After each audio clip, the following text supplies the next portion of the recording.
इस वक्त की एक बड़ी खबर, कांग्रेस की तरफ से अपने उम्मीदवारों की एक और लिस्ट जारी की गई और हरियाणा की गुरुग्राम सीट से अभिनेता राज बब्बर को टिकट दिया गया है। हिमाचल की कांगड़ा से आनंद शर्मा को चुनाव के मैदान में उतारा गया है और हमीरपुर से सतपाल रायजादा को टिकट दिया गया है। इस वक्त की बड़ी खबरें अभी तक की खबर पर मोहर लगी है। खबरें अभी तक ने सबसे पहले आपको गुरुग्राम सीट से राज बब्बर को लेकर हमने बता दिया था कि राज बब्बर का नाम फाइनल हो चुका है। चर्चाएं हालांकि चल रही थी, लेकिन हमने आपको बता दिया था कि राज बब्बर का नाम फाइनल हो सकता है, तो अब ये क्लियर हो चुका है। इस लिस्ट में 4 नाम दिए गए हैं कांग्रेस की तरफ से। हरियाणा की गुरुग्राम लोकसभा सीट से जो बाकी बची हुई थी एक सीट सिर्फ, वहां से राज बब्बर को चुनाव के मैदान में उतारा गया है। मशहूर अभिनेता पूर्व सांसद राज बब्बर को चुनाव के मैदान में उतारा गया है। हिमाचल प्रदेश की कांगड़ा सीट से आनंद शर्मा, कांग्रेस के वरिष्ठ नेता, उनको चुनाव के मैदान में उतारा गया है। हिमाचल प्रदेश से हमीरपुर से सतपाल रायजादा को चुनाव के मैदान में उतारा गया है। महाराष्ट्र मुंबई नॉर्थ से भूषण पाटिल को चुनाव के मैदान में उतारा गया है। अनिल मोर कुछ और ज्यादा जानकारी के लिए साथ हमारे साथ हैं। अनिल, खबर अभी तक की खबर पर मोहर लगी है। बिल्कुल, देखिए, नासिर खबरें अभी तक लगातार यही बता रहा था कई दिनों से कि राज बब्बर मजबूत दावेदार है। आज हमने बता भी दिया था कि राज बब्बर को टिकट मिलेगी और उस खबर पर मोहर लग भी चुकी है। गुरुग्राम से राज बब्बर कांग्रेस के जो उम्मीदवार है वो होंगे। इसके अलावा हिमाचल प्रदेश की भी 2 टिकटों की घोषणा कर दी है। कांगड़ा से आनंद शर्मा को टिकट दी गई है। पूर्व में केंद्र में मंत्री रहे, कई बार राज्यसभा सदस्य रहे आनंद शर्मा इस बार लोकसभा चुनाव लड़ेंगे। वो कांगड़ा से चुनाव लड़ेंगे, उनको पार्टी की तरफ से टिकट दी गई है। अगर हिमाचल प्रदेश की बात करें, हिमाचल के सबसे वरिष्ठ नेताओं में से एक वो है। इसके अलावा हमीरपुर सीट की बात करें, हमीरपुर से सतपाल रायजादा को कांग्रेस पार्टी की तरफ से टिकट दी गई है। इसके अलावा मुंबई नॉर्थ सीट की भी घोषणा की गई, भूषण पाटिल को वहां पर टिकट दी गई है। हरियाणा के एंगल से देखें, राज बब्बर जो कई बार सांसद रहे हैं, राज्यसभा में भी वो सांसद रहे हैं, उनका नाम लगातार चल रहा था। भूपेंद्र सिंह हुड्डा के एक अच्छे दोस्त है वो, भूपेंद्र सिंह हुड्डा लगातार उनके नाम की पैरवी कर रहे थे। अब राज बब्बर को कांग्रेस ने गुरुग्राम से टिकट दिया है। गुरुग्राम से वो बीजेपी के जो उम्मीदवार है राव इंद्रजीत सिंह, जो लगातार 4 बार से सांसद है, केंद्र में मंत्री है 20 सालों से, उनके सामने वो चुनावी मुकाबले में रहेंगे। बहुत शुक्रिया अनिल इस पूरी जानकारी के लिए, बातचीत के लिए। तो इस वक्त की बड़ी खबर, गुरुग्राम से कांग्रेस के टिकट पर चुनाव लड़ेंगे राज बब्बर। राज बब्बर उत्तर प्रदेश की आगरा सीट से सांसद रह चुके हैं। कांग्रेस के टिकट पर भी उत्तर प्रदेश में चुनाव लड़ चुके हैं। समाजवादी पार्टी से सांसद रह चुके हैं और अब गुरुग्राम से राज बब्बर के आने से गुरुग्राम का मुकाबला काफी दिलचस्प हो चुका है। हिमाचल की कांगड़ा सीट से आनंद शर्मा को मैदान में उतारा गया और हमीरपुर से सतपाल रायजादा को। आनंद शर्मा मशहूर और कांग्रेस के वरिष्ठ नेता हैं, राज्यसभा सांसद भी हैं, राज्यसभा सांसद रह चुके हैं, तो आनंद शर्मा को भी मैदान में उतारा गया है। अब हरियाणा की 10 सीटों पर क्लियर हो चुकी स्थिति। कृष्णपाल गुर्जर फरीदाबाद से बीजेपी, महेंद्र प्रताप कांग्रेस, नलिन हुड्डा जेजेपी, सुनील तेवतिया इनेलो के उम्मीदवार। भिवानी महेंद्रगढ़ से धर्मवीर सिंह, राव दान सिंह, जेजेपी से राव बहादुर सिंह इनेलो के प्रत्याशी का इंतजार है बस भिवानी महेंद्रगढ़ में। और गुरुग्राम सीट से राज बब्बर को कांग्रेस ने चुनाव के मैदान में उतार दिया। राव इंद्रजीत बीजेपी के उम्मीदवार, राज बब्बर कांग्रेस के उम्मीदवार, राहुल फाजिलपुरिया जेजेपी के उम्मीदवार। सोनीपत से मोहनलाल बड़ौली बीजेपी, सतपाल ब्रह्मचारी कांग्रेस, भूपेंद्र मलिक जेजेपी, अनूप सिंह इनेलो। रोहतक से अरविंद शर्मा बीजेपी, दीपेंद्र हुड्डा कांग्रेस, रविंद्र सांगवान जेजेपी इनेलो के उम्मीदवार का इंतजार। अशोक तंवर बीजेपी, कुमारी सैलजा कांग्रेस, रमेश खटक जेजेपी। सिरसा सीट से नवीन जिंदल, सुशील गुप्ता, पालाराम सैनी, अभय चौटाला कुरुक्षेत्र सीट पे मैदान में। मनोहर लाल, दिव्यांशु बुद्धि राजा, देवेंद्र कादियान और इनेलो ने यहां पर वीरेंद्र मराठा को अपना समर्थन दिया है। वंतो कटारिया, वरुण चौधरी, डॉक्टर किरण पुनिया और तो ये अब नाम आ चुके हैं सारे आप जो हरियाणा के देख रहे हैं। लेकिन अभी जो कांग्रेस की लिस्ट आई है उसमें हिमाचल प्रदेश की 2 सीटों पर भी नामों का ऐलान कर दिया गया है, कांगड़ा और हमीरपुर से। ज्यादा जानकारी के लिए, बातचीत के लिए प्रदीप ठाकुर हमारे साथ जुड़ चुके हैं। प्रदीप, किस तरह से देखें कांग्रेस के इन दोनों नामों को कांगड़ा और हमीरपुर में बीजेपी के मुकाबले में?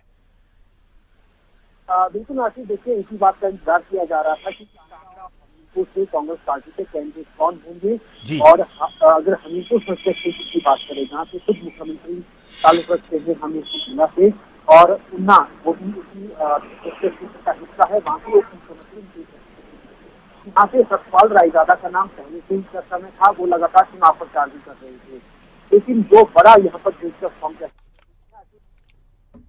जी। अच्छा, आनंद शर्मा को लेकर क्या कहेंगे आप? आनंद शर्मा काफी बड़े नेता हैं कांग्रेस के, और उनकी तरफ से किस तरह की टक्कर अब दी जाएगी? बिल्कुल, देखिए, आनंद शर्मा आज तक हिमाचल प्रदेश के केवल हम कह सकते हैं कि राज्यसभा के लिए ही जाते रहे हैं। जी। ये पहला मौका होगा जब वो चुनावी और सांसद बनने के लिए, यानी एमपी बनने के लिए वो चुनाव मैदान में उतारे गए हैं। और कांगड़ा संसदीय क्षेत्र एक बहुत बड़ा संसदीय क्षेत्र है। कांगड़ा है, चंबा है, क्योंकि अगर इनकी बात करें आनंद शर्मा की, तो ये शिमला जिला से ताल्लुक रखते हैं। शिमला में इनका अपना निवास है यहाँ पर, लेकिन इनको कांगड़ा से उतारा गया है क्योंकि बड़ा नाम है, बड़ा चेहरा है, इस वजह से उनको ये जिम्मेदारी यहाँ से दी गई है। तो ऐसे में अब कितना सफल होंगे ये देखने वाली बात होगी, लेकिन जो दो क्षेत्र कांग्रेस पार्टी के पास बचे हुए थे, इसमें इनका नाम अब सामने आ गया है और सूची आज जारी कर दी गई है एआईसीसी की तरफ से। और उसमें भाजपा से सतपाल रायजादा जो पूर्व विधायक हैं ऊना जिला, और उसमें जो ऊना सदर है वहाँ से ये विधायक रहे हैं। इस बार हालांकि बीजेपी के सत्ता सचिव वहाँ से विधायक हैं, लेकिन ऊना जिला के रखते हैं और उसके साथ साथ मुख्यमंत्री के भी बहुत करीबियों में इनको गिना जाता है। और लगातार मुख्यमंत्री इनकी पैरवी करते आए हैं। शुक्रिया आपका इस पूरी जानकारी के लिए, बातचीत के लिए। और अब कांग्रेस की तरफ से उम्मीदवारों के नाम का ऐलान हो चुका है। राज बब्बर को टिकट दिया गया है गुड़गांव सीट से। राज बब्बर गुरुग्राम से प्रत्याशी होंगे कांग्रेस के। उनके नाम को लेकर चर्चाएं चल रही थीं।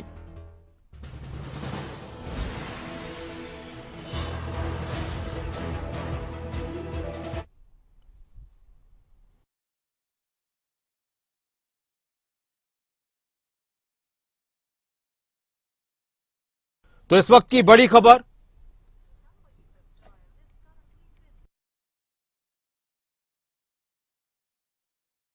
उम्मीदवार गुरुग्राम से राज बब्बर। गुरुग्राम की जो सीट बची हुई थी जिस पर कांग्रेस को उम्मीदवार के नाम का ऐलान करना था, अब कांग्रेस की तरफ से कर दिया गया है और राज बब्बर अब गुरुग्राम से चुनाव लड़ेंगे।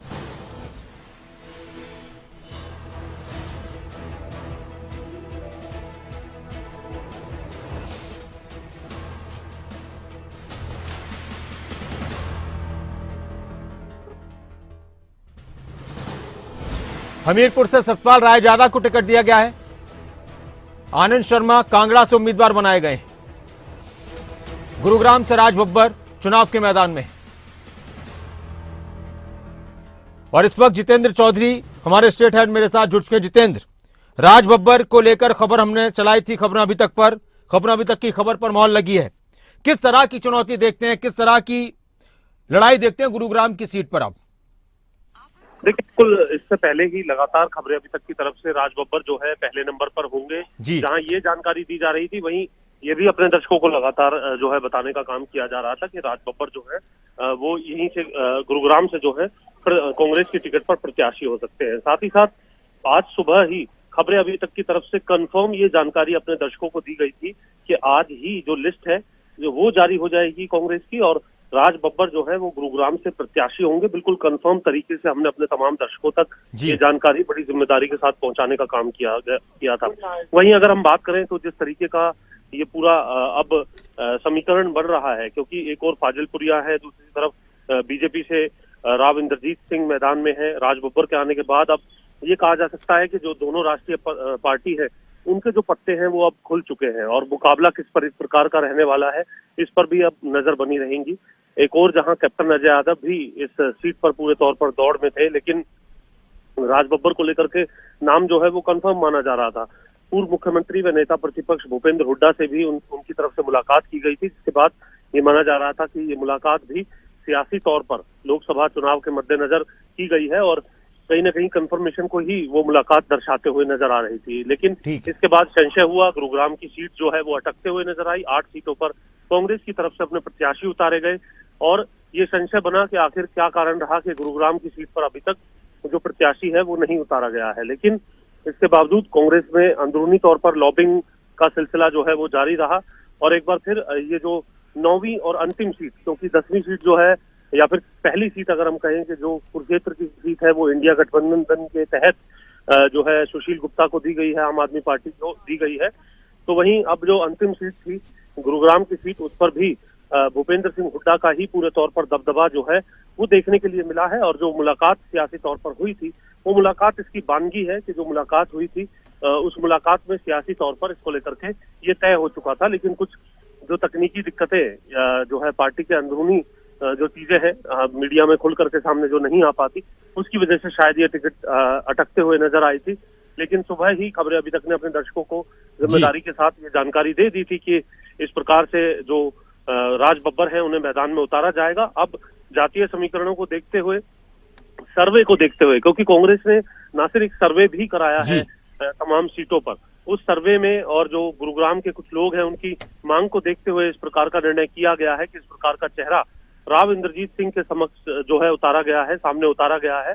अब ये देखना है कि गुरुग्राम की जनता इस पर किस प्रकार का फैसला करती है, किस तरीके से यहाँ पर नतीजा जो है वो बनते हुए नजर आएगा और मुकाबले में किस तरीके के समीकरण राज बब्बर के साथ होंगे और राव इंद्रजीत जो लगातार यहाँ से सांसद बनते आ रहे हैं उनके साथ के जो समीकरण है उन पर किस प्रकार का प्रभाव पड़ते हुए नजर आएगा।